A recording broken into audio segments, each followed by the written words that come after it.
so I never really got, I never got labeled as a particular imitator of a guy. I mean, not to the point where I would, it was clear that I was imitating that guy. It was just, oh, he's this kind of a guy as opposed to an imitator of that guy, if that makes any sense. And part of that is also because I mixed a bunch of these guys together.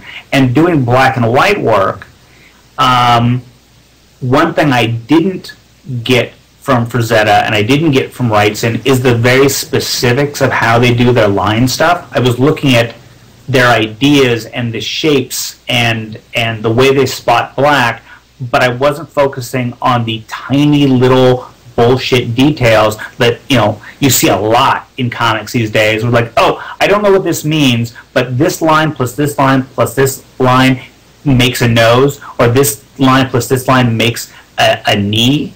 And you can do that, to some extent, you can do that with a guy like Frazetta, because they're very specific, in his black and white stuff, they're very specific things he does. There's a particular kind of shadow he does, a particular way he draws a mushroom, and you see certain artists who pick up those kind of things, but my focus was much more on the abstract quality of the artwork, what made it powerful, what made, you know, the high contrast quality of stuff, but the specifics of line work. You know, I developed my own language for that. So I think to study a bunch of different artists is really important, and to draw your own, develop your own ways to interpret that artwork, as opposed to, you know, you look at, you know, when Barry Smith was doing, you know, towards the end of Barry Smith doing Conan, when his work was so stylized. I mean, yeah, you can pick up that specific way he inked fur or whatever, but it's always going to be so stylized that it's going to stick out like a sore thumb. So you have to cut through the stylization to understand the drawing underneath. Okay, okay, that's very cool. I hope that made sense. I've never talked about that at all. Well, that's what this that's what the whole Chew Stream's all about. You know, finding out what makes a successful artist and what do they think about, what's their motto in life, and do you have a motto in life? You know, what do you think makes a successful artist? Because everybody tries, but some just don't get it. I don't know. I mean, that's a tough one, because, you know, everybody has a different definition about, you know, what an artist is. For me, the fact that I've gotten away with drawing monsters for a living for the better part of 25 years, that's a success story in my book. You know, that's I found a way to make a living doing exactly what I want to do.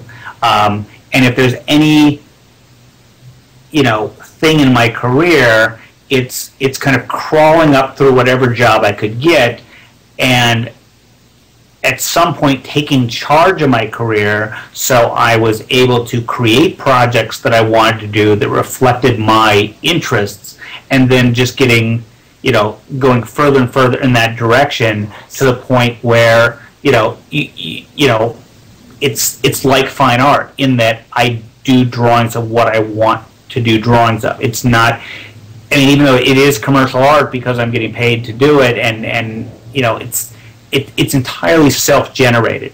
I think for me, and what's exciting to me about other artists is when you see a guy and you say, you look at his work and you see their personality. You say, okay, I don't necessarily know where this guy went to high school, but I see what he's into. And that's what's exciting to me, is seeing a guy's work and seeing some of the artist's personality. I think you look at my work, it's pretty clear the kind of books on my shelf, the kind of stuff I read, the kind of movies I watch. And, you know, there are a lot of phenomenal technical artists out there. And I look at the work and I go, man, I could never draw the wrinkles on pants the way you do. I could never draw a school bus the way you do. But I have no idea who that guy is, except that I bet his studio is really clean. You know, I like to see when an artist puts a little bit of himself in there. Now, say we were to go back and, you know, I was to stick you in a room with an 18-year-old Mike, what would you say to him? What kind of things would you say to him if you had the chance? Get a haircut. It's the big hair was just not a good look for me at 18. I don't know. I mean, the beauty of, I mean, I wouldn't tell him to do anything different. You know, maybe, you know, if you whisper in his ear, just like, stick with it. It's going to be horrible for a long time, but eventually you're going to get someplace you never expected to get. Because what's made my career work is all the stuff that led up to me doing what I'm doing now, which meant I had to do a lot of horrible stuff, so I could, you know, I got to think all that stuff led to what I'm doing. You know, I hated a particular book I was doing at one publisher, so another book came along, I jumped over and did that, and I learned a lot doing that other book. Yeah, it's kind of like stick and move, stick and move. So cliche. Yeah, it's so cliche, but I really wouldn't. Well, maybe I would do some things different. But I mean, for me, it was really interesting because it went on for years, just kind of drifting and taking whatever job seemed fun. There was never any plan early on. I mean, the last time I made up a conscious plan in comics was I was going to be an inker because I wasn't good enough to draw comics. And someday, before I kicked off, I would talk somebody at Marvel Comics into letting me draw a 10-page story in the back of some anthology book, or Savage Sword of Conan. You know, just I would do 10 pages, so on my deathbed I'd be able to say, I drew a comic once. You know, that was my goal.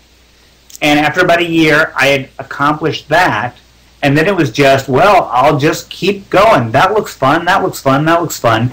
And then, you know, Hellboy was the first real conscious decision of, okay, let's see if I can make up my own thing.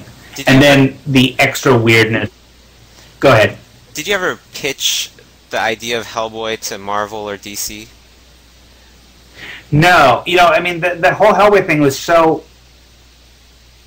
you know, I was so lucky because a bunch of us were talking about doing our creator-owned stuff, and we were talking to Frank Miller, and Frank Miller was doing his stuff for Dark Horse, and John Byrne was doing his stuff for Dark Horse, so we said, well, let's go to Dark Horse. You know, I guess at the time, Marvel, I mean, I know DC was doing stuff that was theoretically creator-owned, but it wasn't creator-owned the way doing stuff at Dark Horse was creator-owned.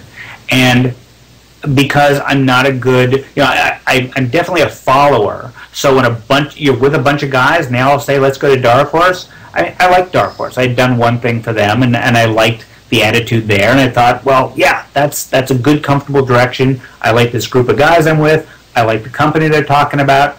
That looks like a good idea. Plus, you walk into that meeting with Frank Miller and you say, give us the same deal you gave Frank. Mm-hmm. And, you know, it was, I mean, that was one of my best timing things, mm-hmm. that I was with this group of guys and associated with that group of guys, and my book was associated with their books. Because otherwise, Hellboy could have come and gone without anybody noticing. But because it was part of this Frank Miller, John Byrne, Art Adams group of guys doing their books, you know, it got a lot of attention.